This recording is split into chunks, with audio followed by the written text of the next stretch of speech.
প্রথম কাজ আরম্ভ করেই উলাপুর গ্রামে পোস্টমাস্টারকে আসতে হয়। গ্রামটি অতি সামান্য, জলের মাছকে ডাঙায় তুললে যেমন হয়, এই গণ্ডগ্রামের মধ্যে এসে পোস্টমাস্টারেরও সেই অবস্থা হয়েছে। একখানি অন্ধকার আটচালার মধ্যে তার অফিস, একটু দূরে একটি পানা পুকুর এবং তার চারিপাশে জঙ্গল।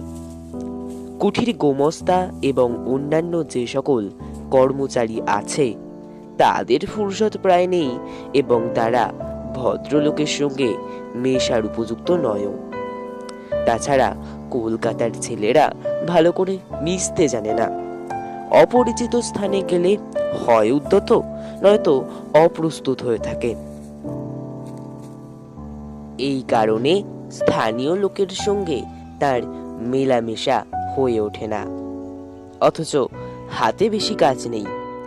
কখনো কখনো দুটো একটা কবিতা লিখতে চেষ্টা করেন। তাতে এমন ভাব ব্যক্ত করেছেন যে সমস্ত দিন তরুপল্লবের কাঁপুনি এবং আকাশের মেঘ দেখে জীবন বড় সুখে কেটে যায়।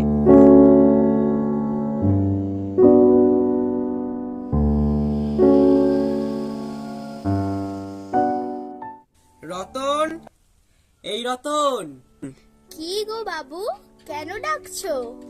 এই তুই কি করছিস রে? এখনই উনুন ধরাতে যেতে হবে রান্নাঘরে। তোর রান্নাঘরের কাজ পরে হবে খন, একবার তামাকটা সেজে দে তো। মেয়েটির নাম রতন, বয়স 12-13। বিবাহের বিশেষ সম্ভাবনা দেখা যায় না।